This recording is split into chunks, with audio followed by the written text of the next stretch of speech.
تھے، سن لے غور سے، جو کہتا تھا میں ولایت کا تاجدار بننا چاہتا ہوں، جو کہتا تھا میرے قرضے ہیں، بیماریاں ہیں، میرے دکھ مصیبتیں ہیں، میرے مسائل اور مشکلات ہیں، میں ان سے چھٹکارا چاہتا ہوں، اور جو کہتا تھا زندگی میں ذلیل ہو گیا ہوں، عزیز ہونا چاہتا ہوں، پریشان ہو گیا ہوں، خوشحال ہونا چاہتا ہوں، ناکام ہو گیا ہوں، کامیاب ہونا چاہتا ہوں، اس کو 3 وظیفے کرواتے تھے۔ پیران پیر شیخ عبد القادر جیلانی رحمت اللہ علیہ سے کسی نے پوچھا، حضرت آپ کی خانقاہ میں، میں بغداد میں ان کی خانقاہ میں گیا ہوں، بند تھی۔ اب دیکھیں عجب عرب کا مزاج دیکھیں۔ میں نے بڑے سارے نوٹ، ہمارے ایک دوست نے، ساتھ دکاندار تھا، اس کی یہ بوتل سگریٹ کی، یہ چیزوں کی دکان تھی چھوٹی سی،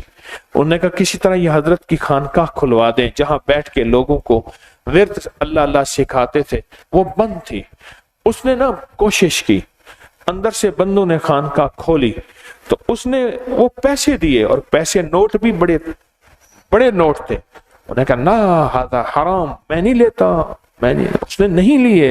عرب کے اندر کیا صفات ہیں۔ تو اس خانقاہ میں، اس آستانے میں، اس تسبیح خانے میں جو حضرت کی تھی،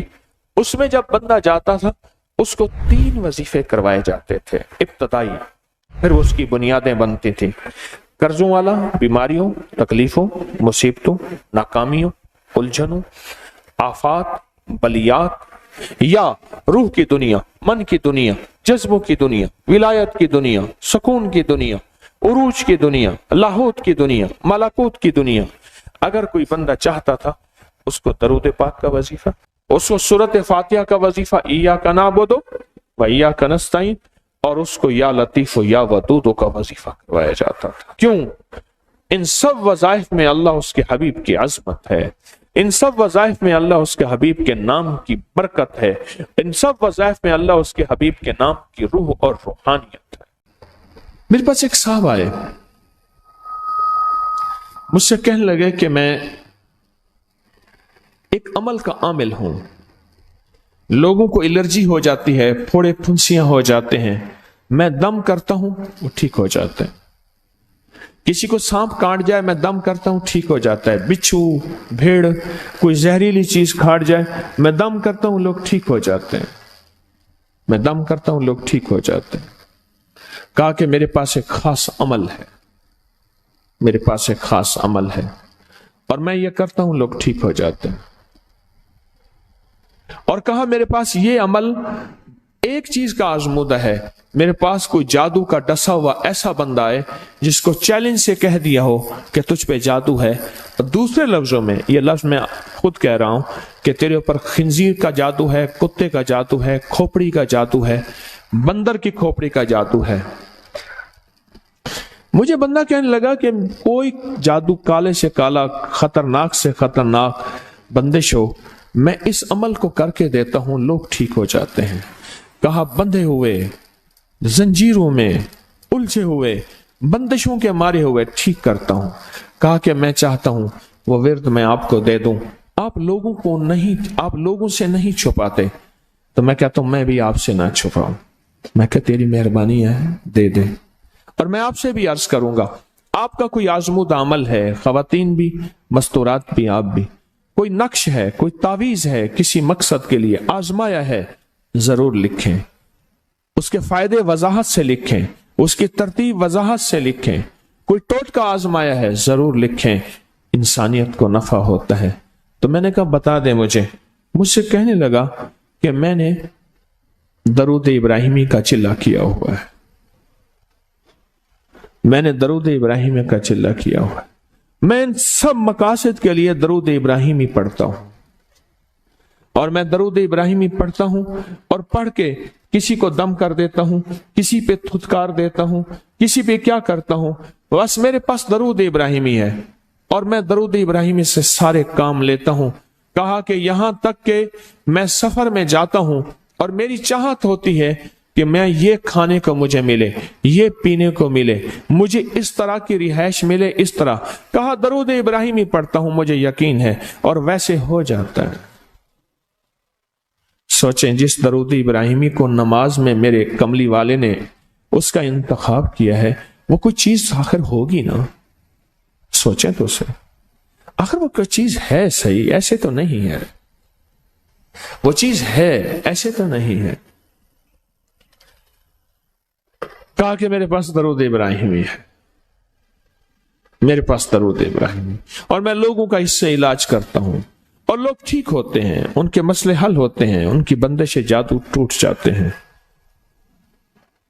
تو میں تو چاہتا ہوں کہ آج ہم یہ درود ابراہیمی کا عمل کریں، انشاءاللہ یہ تاثیر بھی مل جائے گی، اور ساتھ جو برکت کی چاہت ہے کہ اللہ کبھی مجھ سے برکت نہ چھیننا۔ ایسا نہ ہو میں یا میری نسلیں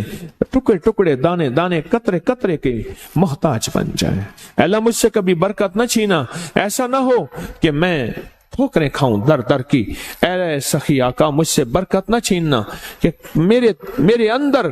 بس سب کچھ ختم ہو جائے اور میں دنیا کے سامنے ذلیل بن جاؤں اور لوگ مجھ پہ ہنسیں۔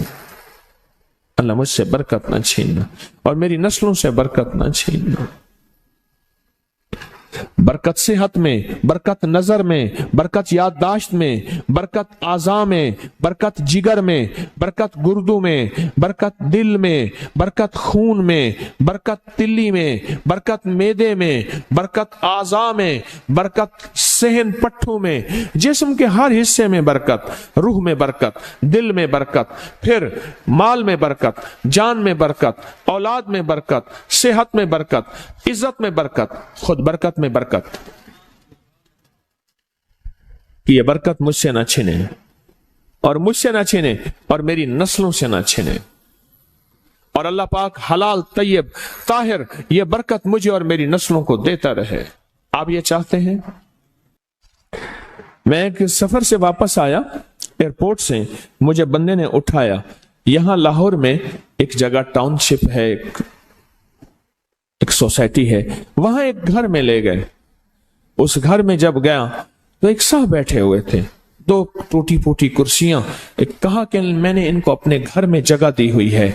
اور انہوں نے کہا میرا نام یہ ہے، میرے پاس ایک جہاز سیسنے ہوتا تھا اور میرا سکہ چلتا تھا اور میرے پاس دولت اور مال تھی اور مجھ سے برکت روٹ گئی۔